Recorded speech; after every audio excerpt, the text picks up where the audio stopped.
माता सीता ने भी किया था एक घोर पाप। दर्शकों, रामायण की कथा तो सभी ने सुनी व सुनी। मित्रों, रामायण की कथा तो सभी ने सुनी होगी और सभी ने पढ़ी होगी, जिसमें भगवान श्री राम और माता सीता के जीवन से जुड़ी गई बातों को बताया गया है। उन्हीं में से एक कहानी में बताया गया है कि कैसे भगवान श्री राम ने एक धोबी के कहने के अनुसार अपनी पत्नी सीता को अयोध्या छोड़कर जाने को कह दिया था। लेकिन क्या आपको पता है जो धोबी था वह कौन था? वह धोबी के रूप में जन्मा हुआ एक पक्षी था, जिसके श्राप के कारण माता सीता को वन में भटकना पड़ा था। जी हाँ दर्शकों, आपने सही सुना, माता सीता को श्राप मिला था। आज हम बताएंगे कि माता सीता को किस पाप की सजा मिली थी, जिसके कारण उनके लिए वन वन भटकना पड़ा। धरती के कोख से जन्मी थी माता सीता। मिथिला नगरी में जनक वंश राजा राज करता था। उन्हीं में से एक राजा शिरध्वज थे। एक बार यज्ञ के लिए वो जमीन जोत रहे थे। उसी समय वहाँ से एक छोटी कन्या निकलती है। इस सुंदर कन्या को देख कर के राजा को बहुत खुशी हुई। उन्होंने उस कन्या को अपनी पुत्री बना लिया। उसका नाम सीता रखा। एक दिन माता सीता अपनी सहेलियों के साथ में बगीचे में खेल रही थी और वहीं पर माता सीता को एक तोते का जोड़ा दिखाई दिया, जो बहुत ही खूबसूरत था। वे दोनों पक्षी एक वृक्ष की डाल पर बैठकर बातें कर रहे थे। वो क्या बात कर रहे थे कि पृथ्वी पर एक श्री राम नाम के बहुत ही विख्यात राजा होंगे और उनकी महारानी का नाम सीता होगा। श्री राम माता सीता के साथ में कई वर्षों तक राज करेंगे। धन्य है वो जानकी देवी और धन्य है वो श्री राम। माता सीता ने जब जानी प्रभु श्री राम की कहानी, तोते की ऐसी बातें सुनकर माता सीता ने सोचा, ये दोनों पक्षी तो मेरे ही बारे में बातें कह रहे हैं। मैं इन दोनों पक्षियों को पकड़ती हूँ और अपने जीवन से जुड़ी सारी बातें पूछती हूँ। इसीलिए माता सीता ने अपनी सहेलियों से उन दोनों पक्षियों को पकड़ लाने को कहा। उनकी सहेलियाँ उस पर्वत पर गईं और उन दोनों पक्षियों को पकड़ करके माता सीता के पास में ले आईं। माता सीता उन पक्षियों से कहती हैं कि तुम दोनों बहुत सुंदर हो, देखो तुम डरो नहीं, मैं तुम्हारे लिए कोई नुकसान नहीं पहुंचाऊंगी। बस तुम मेरे लिए ये बताओ कि तुम कौन हो और कहाँ से आए हो। ये जो तुम राम नाम ले रहे हो ये कौन है, और जो सीता नाम लिया है ये सीता कौन है? तुम्हारे लिए उन दोनों के बारे में कैसे पता है? तभी उन दोनों पक्षियों ने माता सीता को सुनाई श्री राम की पूरी कथा। माता सीता के पूछने पर वह दोनों पक्षी बताते हैं कि एक बहुत ही महान विख्यात महर्षि वाल्मीकि हैं।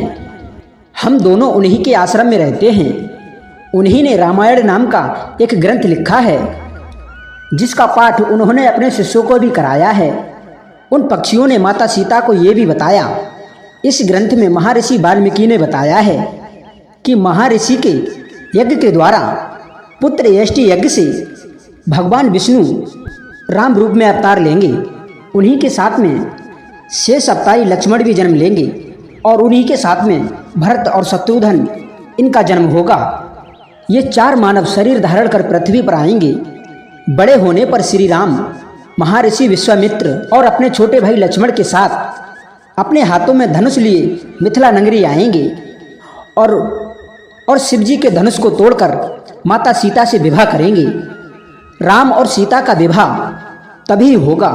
फिर उस पक्षी जोड़े ने कहा, हे सुंदरी, हमने तुम्हारे लिए सब कुछ बता दिया, अब हमारे लिए छोड़ दो, अब हम जाना चाहते हैं।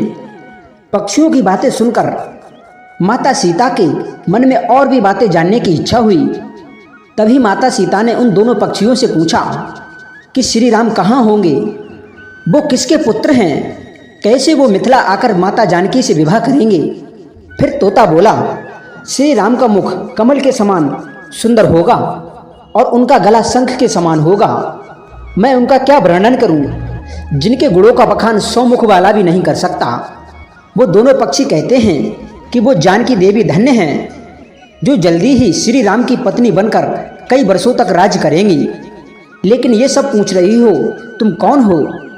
पक्षियों की बात सुनकर माता सीता ने कहा, जिसे तुम लोग जानकी कह रहे हो वो मैं ही हूँ। तभी माता सीता कहती हैं कि मैं तुम दोनों को तभी छोड़ूंगी कि जब भगवान श्री राम यहाँ आकर मुझसे विवाह करेंगे, तब तक तुम दोनों आराम से मेरे घर में रह सकते हो। यह सुनकर मादा तोता जानकी से कहती है, हम वन के पक्षी हैं, हमारे लिए घर में सुख नहीं मिलेगा।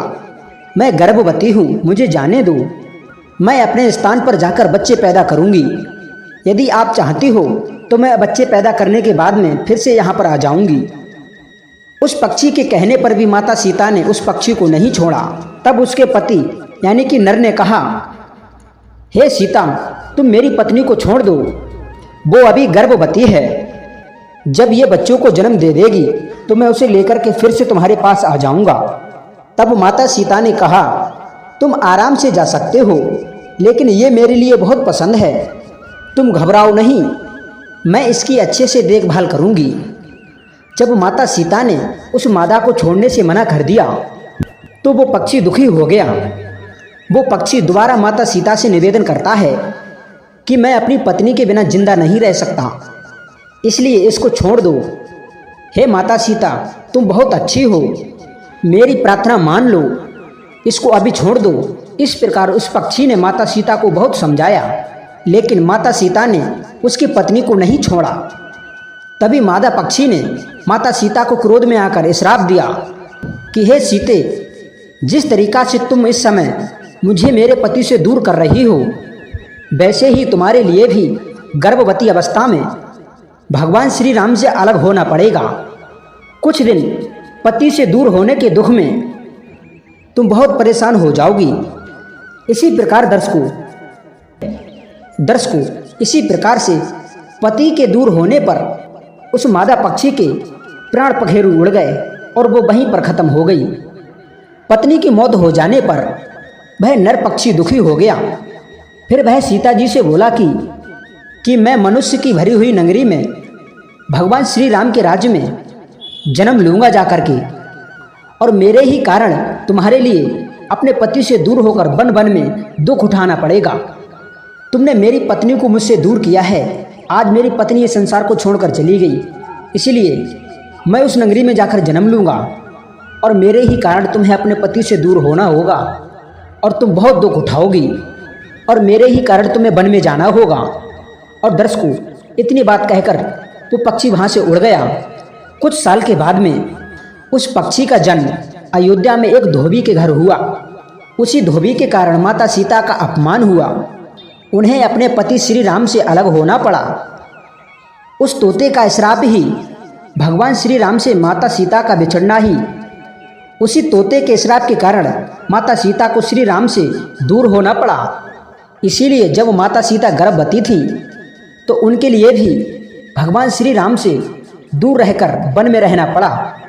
आपने अक्सर लोगों को कहते सुना होगा कि हमें हमारे कर्मों का फल यही मिलता है। इस कहानी से ये बात सिद्ध होती है कि कर्म के फल से कोई भी नहीं बच सकता, फिर चाहे वो भगवान राम हो या फिर सीता, सभी को अपने कर्म का फल भोगना पड़ता है। तो दर्शकों, इस कहानी से हमें ये शिक्षा मिलती है, जिस प्रकार से माता सीता ने उस पक्षी जोड़े को अलग किया और उसी पक्षी जोड़े के श्राप के कारण माता सीता को वन वन भटकना पड़ा, भगवान श्री राम से दूर होना पड़ा, उसी तोते ने श्राप दिया था। यही माता सीता ने एक पाप किया था जो उन पक्षी के जोड़े को अलग कर दिया। तो दर्शकों, कहानी तो यही समाप्त होती है। मिलते हैं आपको एक नई ज्ञान चर्चा के साथ में नेक्स्ट वीडियो में। तब तक के लिए जय श्री राम।